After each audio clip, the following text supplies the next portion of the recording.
Kami sangat yakin dan percaya Tuhan Yesus berdaulat penuh atas kehidupan setiap kami.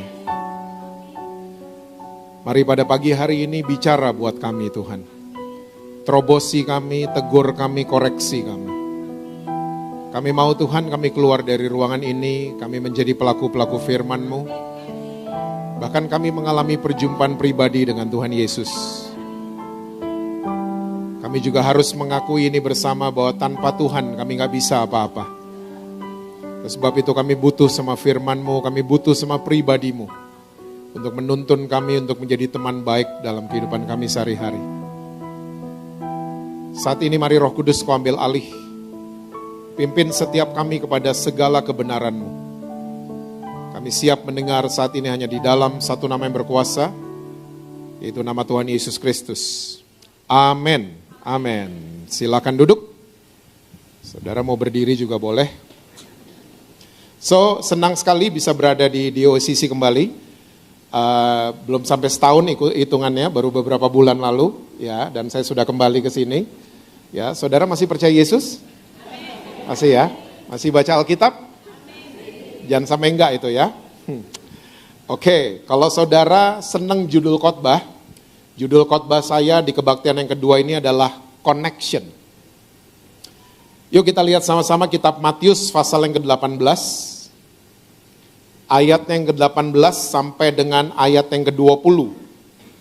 Yesus bilang begini, Aku berkata kepadamu, sesungguhnya apa yang kamu ikat di dunia ini akan terikat di sorga, dan apa yang kamu lepaskan di dunia ini akan terlepas di sorga. Dan lagi aku berkata kepadamu, jika dua orang daripadamu di dunia ini sepakat meminta apapun juga, permintaan mereka itu akan dikabulkan oleh Bapakku yang di sorga. Sebab di mana 2 atau 3 orang berkumpul dalam namaku, di situ aku ada di tengah-tengah mereka. Saya percaya semua saudara tahu ayat-ayat ini, karena ayat-ayat ini cukup terkenal di kebaktian-kebaktian yang gak ada yang datang. Kalau kebaktian udah gak ada yang datang, biasanya WL, siapapun yang di depan, mulai ngutip ayat ini. 2-3 orang berkumpul, Tuhan hadir. Ya, betul sih, tapi begini saudara, kita ini kalau baca Alkitab, kita perlu melihat konteksnya. Yesus lagi bicara sama siapa? Sebelum dia disalib atau sesudah dia disalib?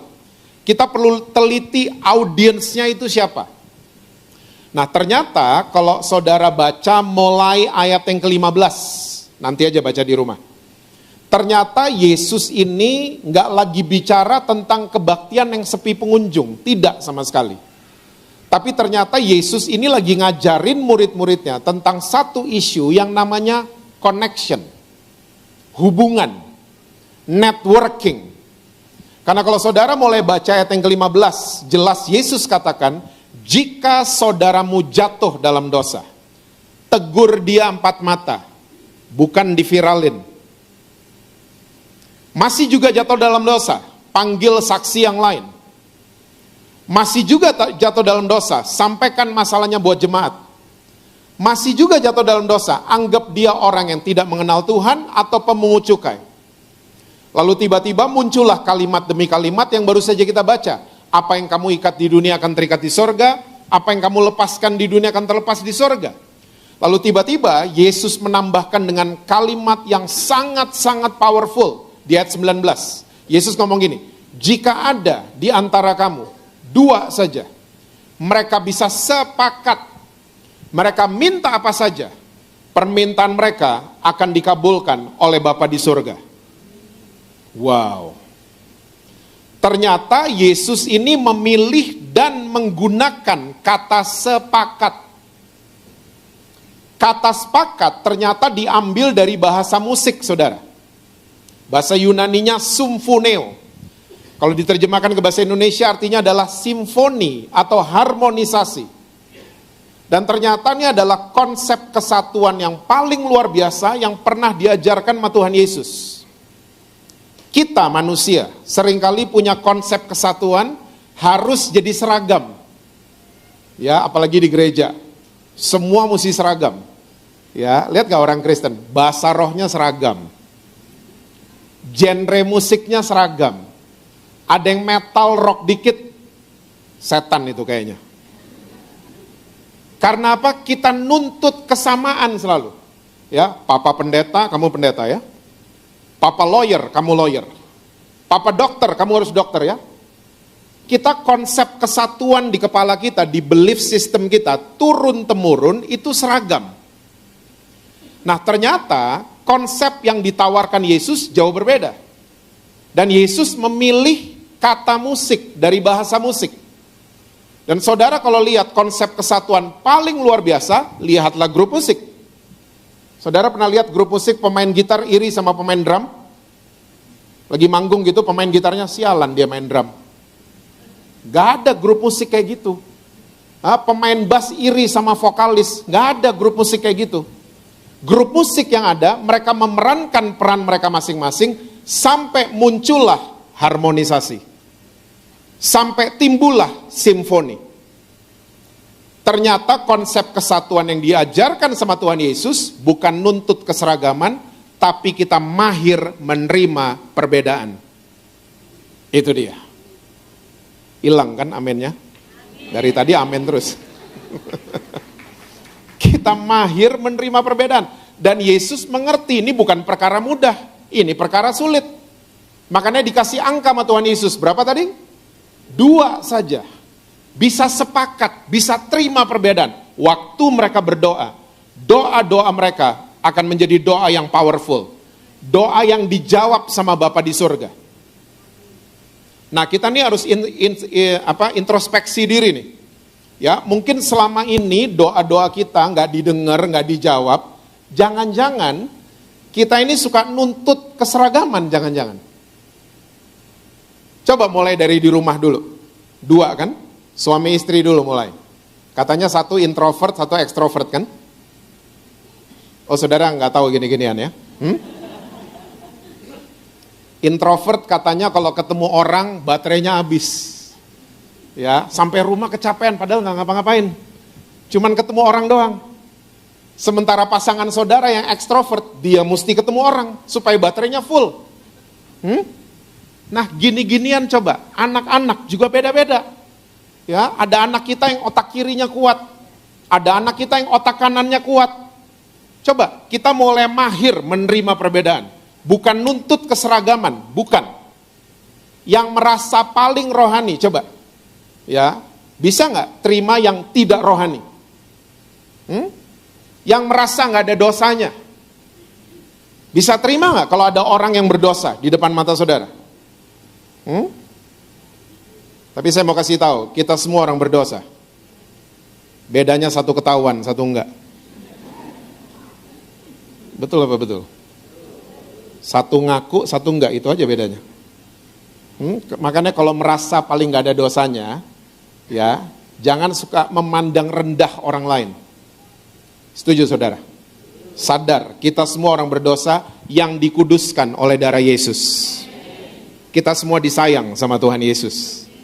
Nah, saya ini jatuh cinta sama Tuhan Yesus karena Tuhan Yesus itu kalau ngomong, ya nggak pernah cuma ngomong doang. Dia buktikan dengan perbuatan, selalu sinkron. Jadi Tuhan Yesusnya saudara dan saya nggak pernah kasih teori. Ya, apa yang dia ngomong, dia udah buat. Nah sama dengan kata ini. Waktu dia memilih kata sepakat, dia bukan milih lagi pidato, bukan. Ya, dia menggunakan kata sepakat karena memang dia seperti itu. Dia adalah Allah yang nggak pernah jadi one man show. Dia nggak pernah jadi penyanyi solo. Dia nggak pernah jadi pemain tunggal. Dia adalah Allah yang cinta sama hubungan. Dia cinta sama connection. Makanya dia nggak suka perpecahan. Dia nggak suka orang yang kepahitan. Dia nggak suka orang yang datengin dia mau doa loh. Masih ingat Markus 11 ayat 25? Ya, dia bilang kalau masih ada sesuatu sama saudaramu, beresin dulu. Baru datang sini berdoa sama saya. Dia adalah Allah yang cinta sama connection. Dan ternyata dari proses penciptaan, ternyata dia sudah kasih tahu dirinya seperti apa. Lifestyle-nya seperti apa. Yuk lihat sama-sama. Kejadian 1 ayat 26. Kejadian 1 ayat yang ke-26.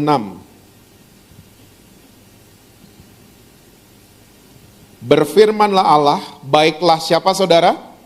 Kita menjadikan manusia menurut gambar dan rupa kita, supaya mereka berkuasa atas ikan-ikan di laut dan burung-burung di udara, dan atas ternak, dan atas seluruh bumi, dan atas segala binatang melata yang merayap di bumi. Pertama kali Tuhan represent dirinya. Dia gunakan kata kita. Oke? Saya percaya anak SD pun sudah tahu. Kalau dengar kata kita berarti lebih dari, bukan one man show.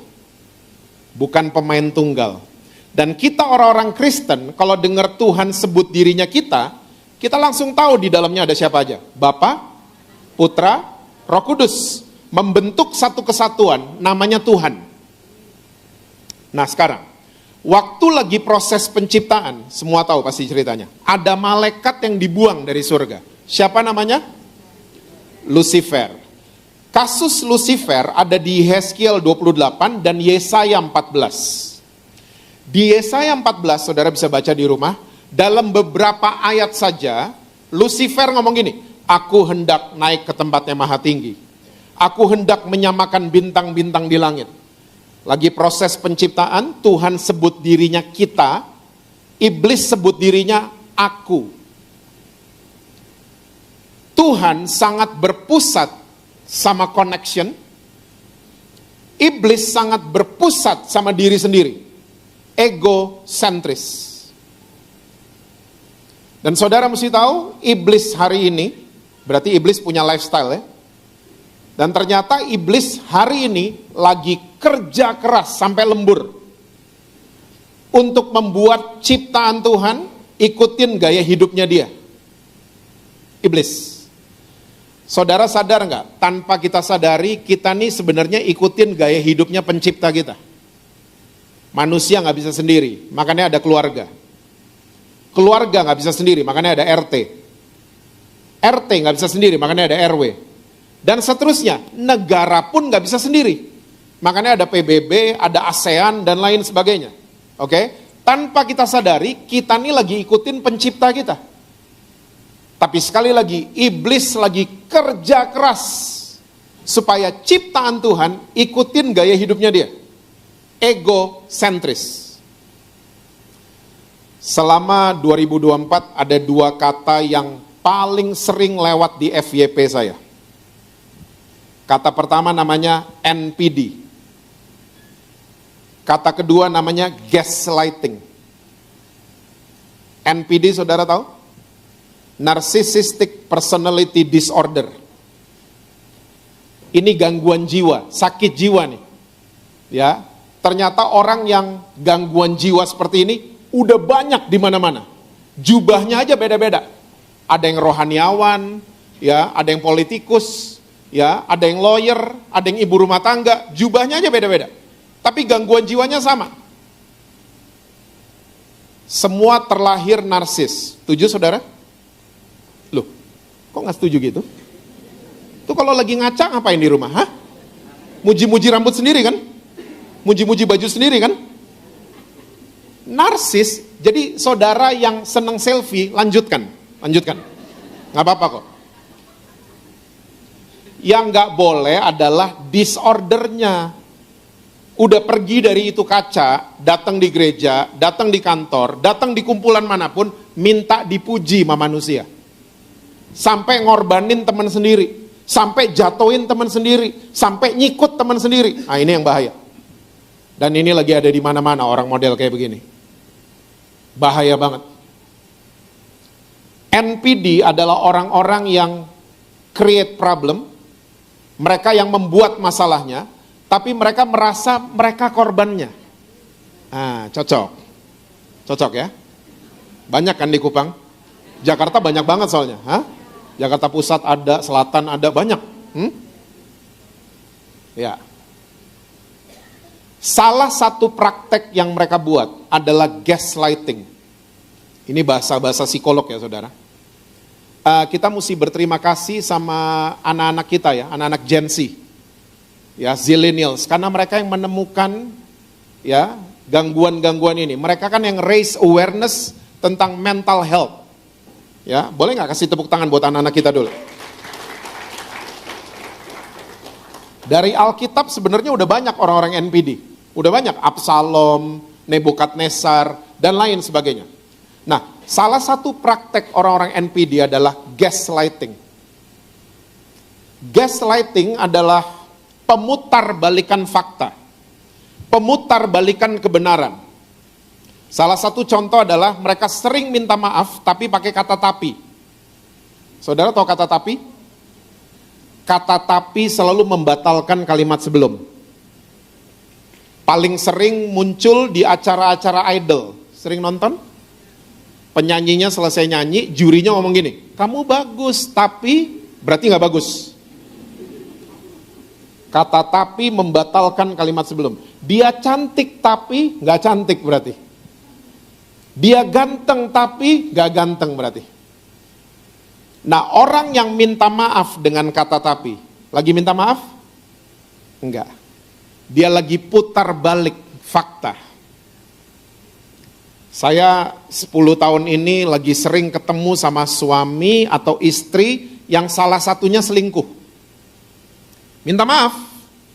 Tapi yang saya sering temukan adalah pakai kata tapi. Saya minta maaf, tapi cewek itu selalu masakin saya, kamu gak pernah masakin saya. Yang salah siapa ya?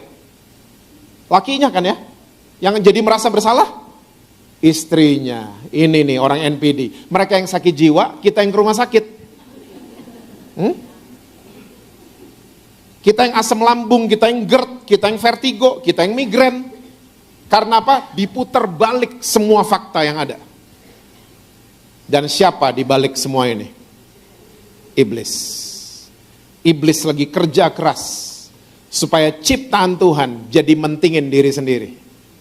Alkitab Perjanjian Baru sudah pesan, salah satu keadaan manusia di akhir zaman, nomor satunya mentingin diri sendiri. Ini bukti. Dan ternyata Alkitab saudara sudah catat gejala orang yang individunya tinggi. Yuk kita lihat, Amsal 18 ayat yang pertama. Amsal 18 ayat yang pertama. Orang yang apa saudara? Menyendiri. Mencari apa saudara? Keinginannya. Amarahnya apa saudara? Terhadap setiap pertimbangan. Wow, Alkitab udah catat ternyata. Orang yang individunya tinggi, dia cari maunya sendiri. Orang Jakarta bilang, lu, gue. Lu mau bikin apa bukan urusan gue mau bikin apa bukan urusan lu. Dia cari maunya sendiri, terus amarahnya meledak. Dia gampang marah, gampang tersinggung, ya, gampang naik darah, cuman karena dikasih pertimbangan. Cuman dikasih nasihat loh, dikasih input, dikasih masukan, ya, marahnya langsung meledak-ledak, apalagi dikritik, bisa perang dunia sama orang kayak gini.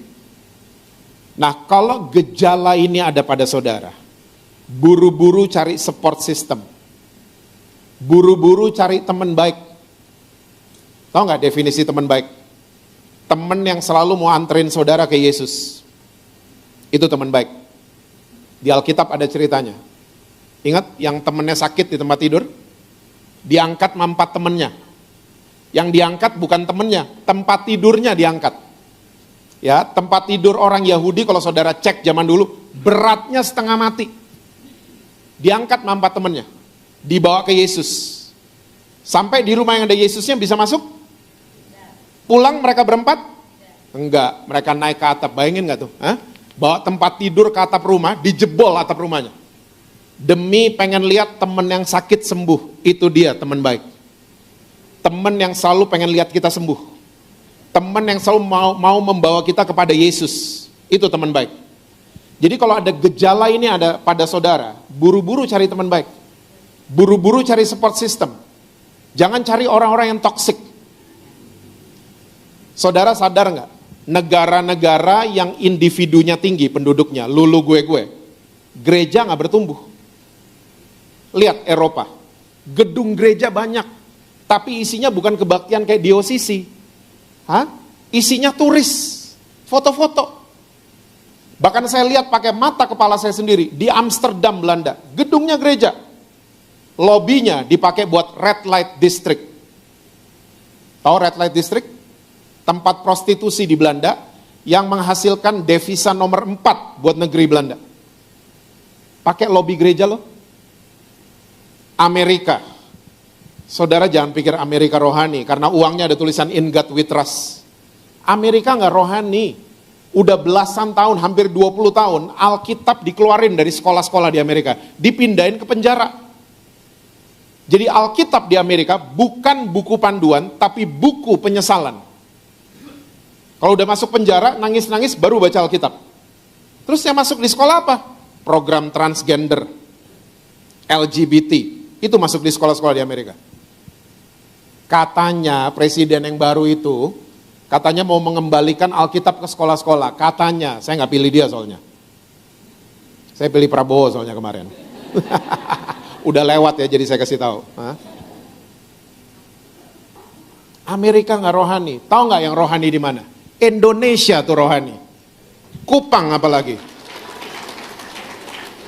Indonesia semua kota kebaktian penuh selalu. Iya, orang Indonesia tuh lapar dan haus sama firman Tuhan. Ya, Indonesia tuh rohani. Dan saudara mesti tahu, salah satu roh yang lagi kuat bergerak hari ini di akhir zaman. Namanya adalah roh Kain. Saudara tahu Kain?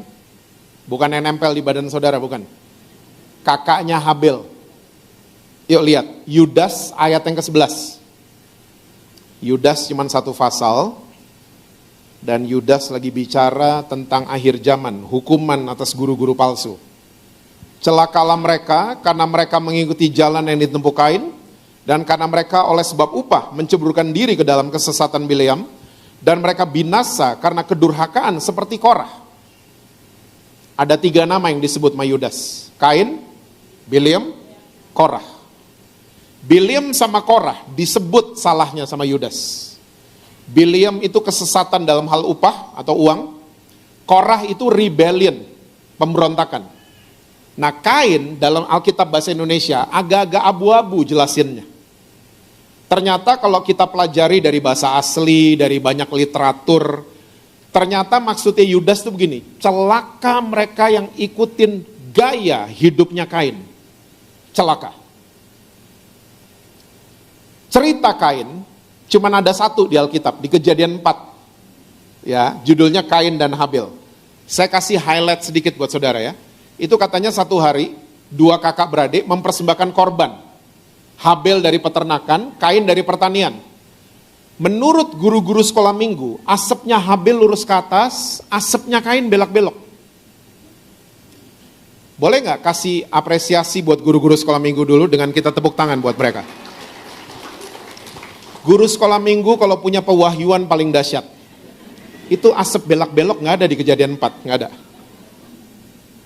Tapi itu nancep di kepala saya sampai hari ini.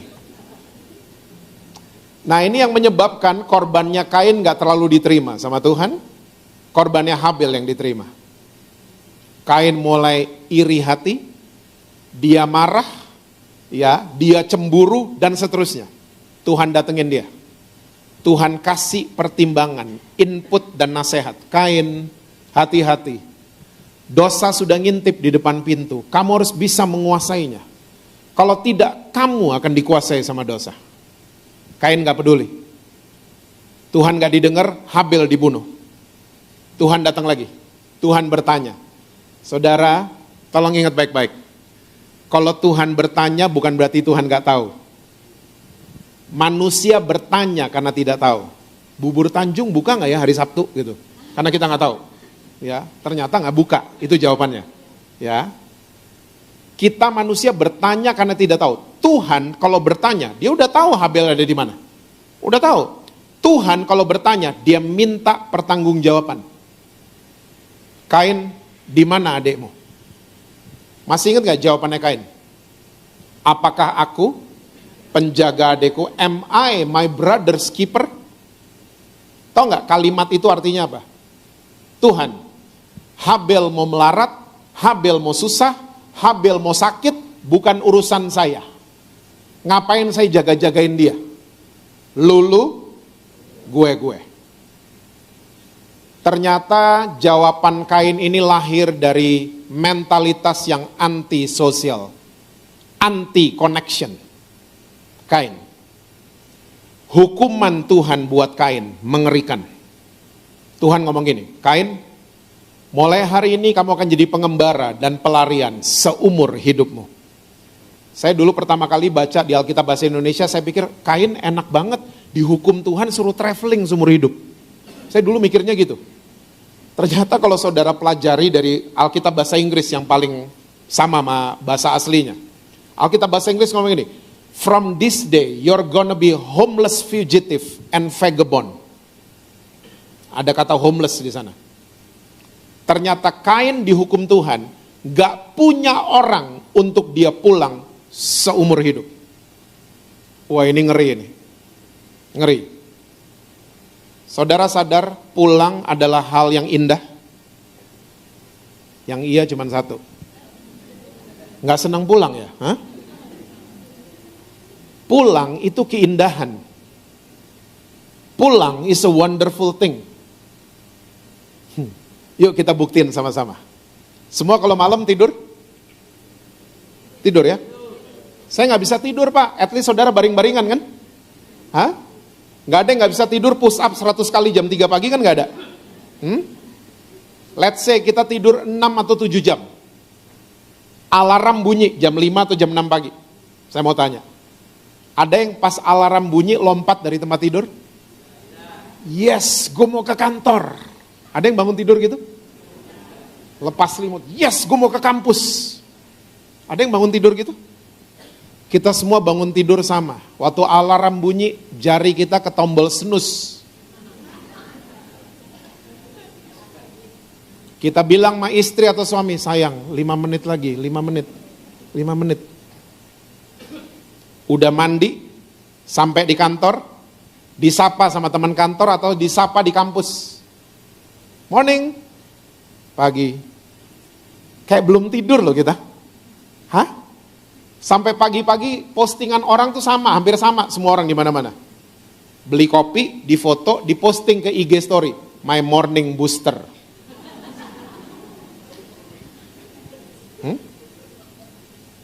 Anehnya, ini aneh. Jam 5 sore. Baru kerja seharian. Baru meeting seharian. Seharusnya pusing dong. Seharusnya capek dong. Baru jaga toko seharian. Tapi jam 5 sore. Waktu jam menandakan kita boleh kemana? Pulang. Semua punya energi berlebihan tiba-tiba. Gak langsung pulang kan? Ke mall dulu. Cell group dulu. Ngopi dulu. Ngumpul dulu sama teman-teman. Main tenis dulu. Olahraga dulu. Ternyata tanpa kita sadari, pulang adalah keindahan ternyata. Tanpa kita sadari, pulang itu menyenangkan. Makanya di Jakarta, waktu banjir, orang-orang rela buka sepatu, gulung celana, lewatin genangan air, mau kemana? Pulang. Coba mau pergi ke kantor, depan rumah banjir. Gak ada yang mau pergi. Gak ada. Kita langsung telepon, bos, banjir, gak bisa kantor. Lihat. Banjir, gak bisa kantor, bos.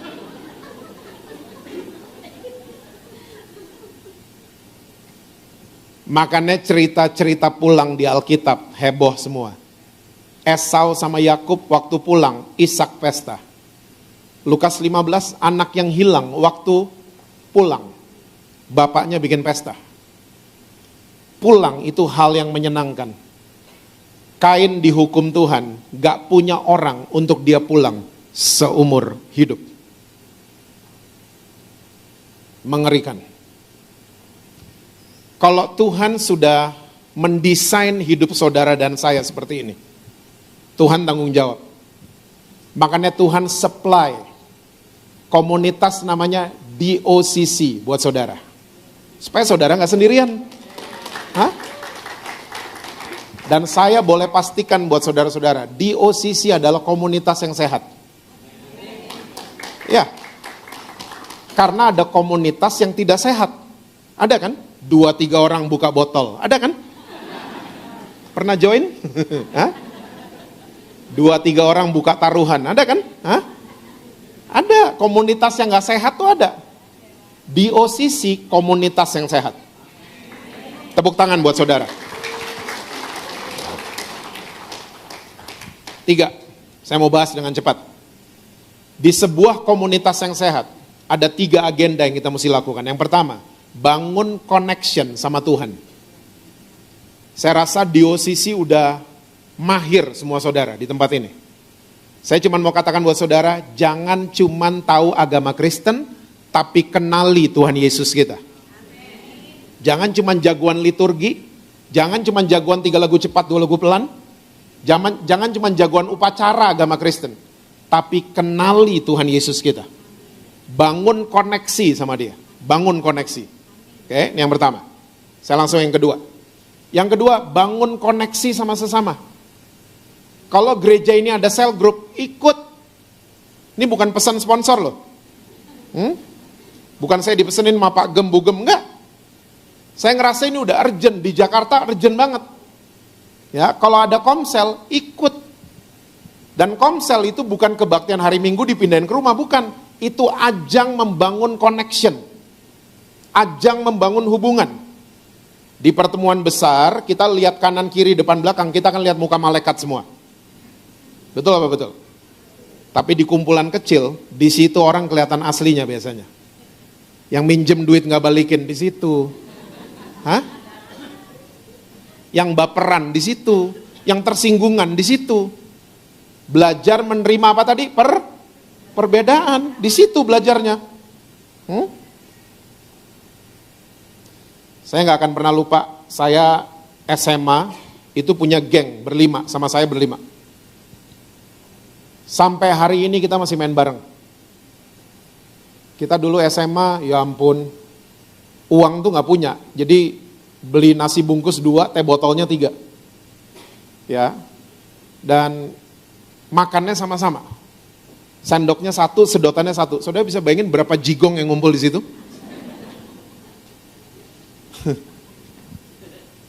Sampai hari ini kita masih main bareng. Lebaran saya ke rumah mereka, Natalan mereka ke rumah saya.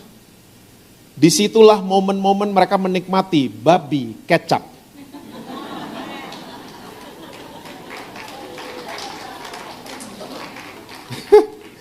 Hukumnya kalau nggak tahu nggak apa-apa kan? Ini kayaknya belaga nggak tahu kayaknya, hah? Udah 30 tahunan soalnya, hah? Belaga nggak tahu kayaknya mereka itu. Pak, nggak berantem sama mereka berempat? Berantem. Beda pendapat? Beda. Beda pilpres? Beda. Tapi kita bisa menyelesaikan dengan baik. Orang Kristen, lihat deh orang Kristen. Ribut sama gembala, pindah gereja. Gereja baru, ribut sama worship leader, pindah gereja lagi. Gereja baru, ribut sama tukang parkir, pindah gereja lagi. Akhirnya hidup kita lari dan mengembara, kayak Kain. Dan Alkitab udah pesan, celaka mereka yang ikutin gaya hidupnya Kain. Celaka. Habis gereja di sini nggak sempurna. Emang ada gereja sempurna? Ada di Rote, pindah aja. Pindah. Waktu saudara pindah gereja Rote langsung jadi gereja yang tidak sempurna karena saudara pindah ke sana.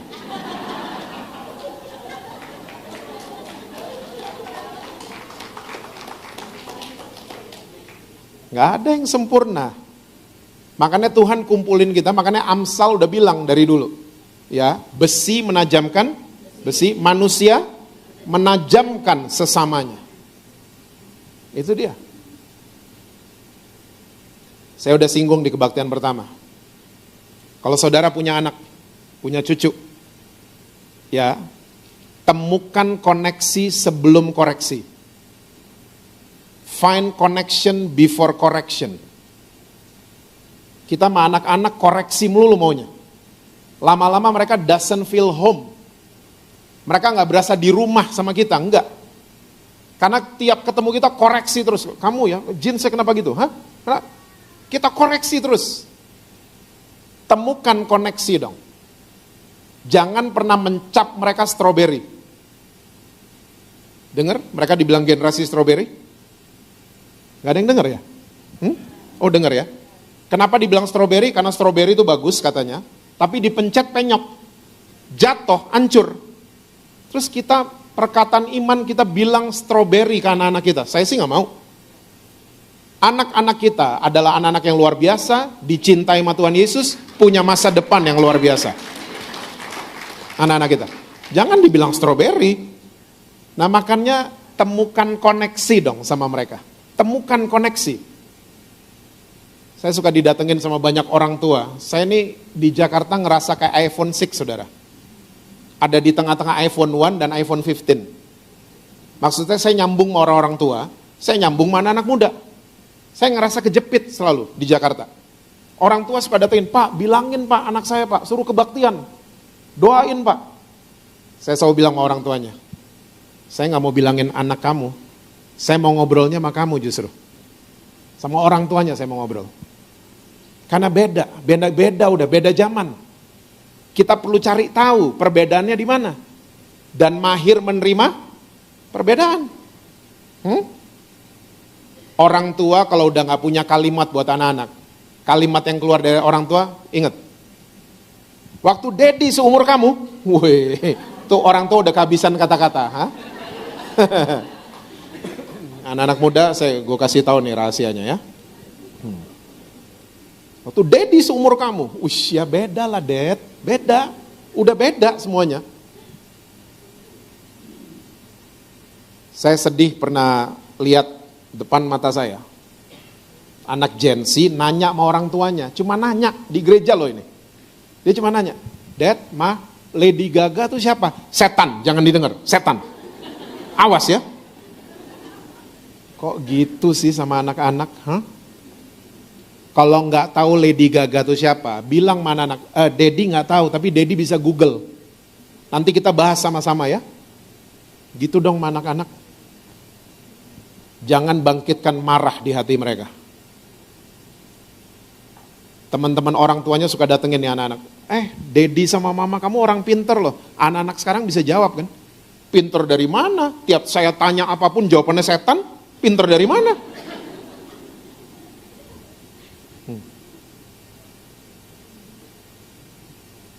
Kuat. Kalau ada konflik di dalam sini, stay, jangan pergi. Selesaikan dengan kasih. Kalau saudara udah kuat di dalam, agenda yang terakhir, ketiga, bangun koneksi keluar. Ke siapa? Ke orang-orang yang terluka hatinya. Tahu nggak definisi sakit hati? Orang sakit hati karena dia putus hubungan dengan orang yang dia cintai. Terluka. Dan orang kalau udah sakit hati bisa bikin yang aneh-aneh, bahkan super aneh. Udah nonton Monsters di Netflix? Saudara kayaknya nggak tahu apa-apa deh tadi ya? Hah? I'm kidding. Enggak, saya nonton film itu karena tahun 89 saya baca beritanya. Ada kakak beradik Hernandez bunuh secara sadis mama papa mereka di LA, California. Ternyata difilmin 8 episode, Monsters judulnya. Ternyata saya baru ngerti. Ternyata 2 kakak beradik ini bisa bunuh papa mama mereka secara sadis karena mereka sakit. Bapak mereka ternyata abuse mereka berdua. Seks, fisik, verbal. Triple combo. Lengkap semuanya. Makanya jadi monster. Makanya saya mau yakinkan saudara, sakit paling parah di dunia adalah sakit hati, bukan yang lain. Saya ketemu orang cancer, orang ini waktu ditanya di segala macam, ternyata sakit hati. Makanya jadi cancer. Makanya saya mengaminkan penyanyi dangdut itu, lebih baik sakit gigi daripada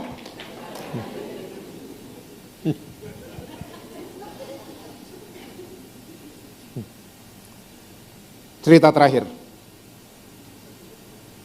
Sebelum pandemi, saya ketemu sama seorang ibu. Semua ibu-ibu yang hadir pagi hari ini, lewat semua cantiknya. Lewat. Waktu saya duduk sama dia, wanginya minta ampun. Saya sampai bengong lihat ibu ini. Tapi waktu dia ngomong, ternyata dia laki.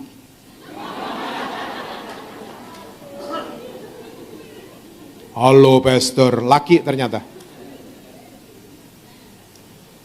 Dia mulai ngomong sama saya kalau dia sudah down payment rumah sakit di Jerman untuk operasi ganti kelamin.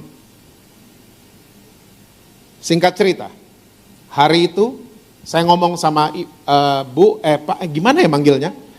Bro. Mulai hari ini kita temenan ya, temenan. Bukan jadian ya saudara, tolong.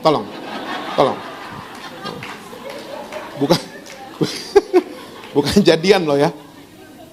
Saya memutuskan untuk membangun connection sama dia.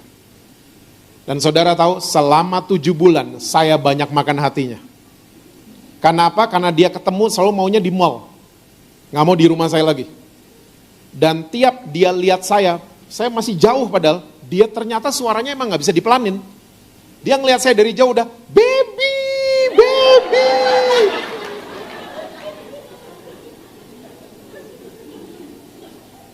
Di restoran juga sama. Restoran sempit-sempit kan jaraknya. Baby mau pesen apa gitu. Semua gak ada yang liatin dia, semua liatin saya.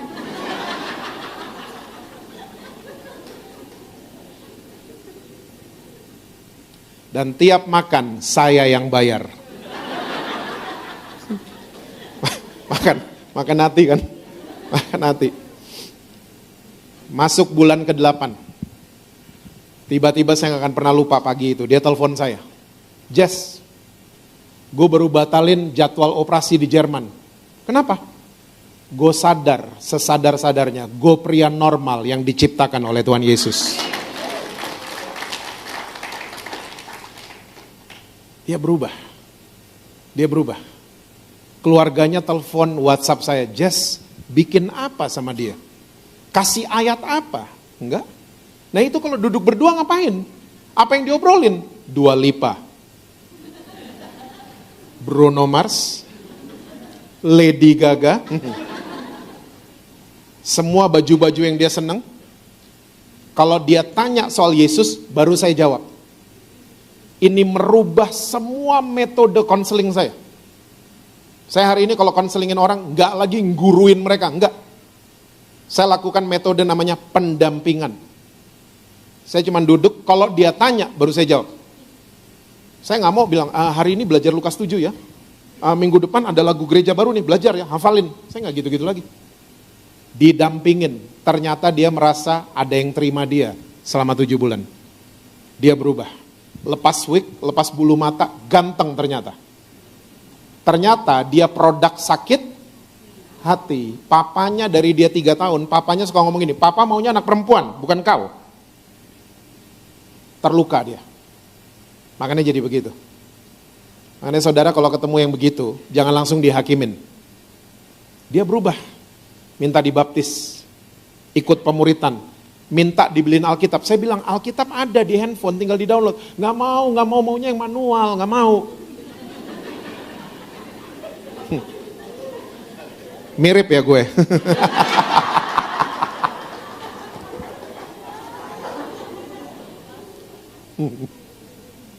Dan yang paling luar biasa sekarang dia injilin teman-teman yang model kayak begitu.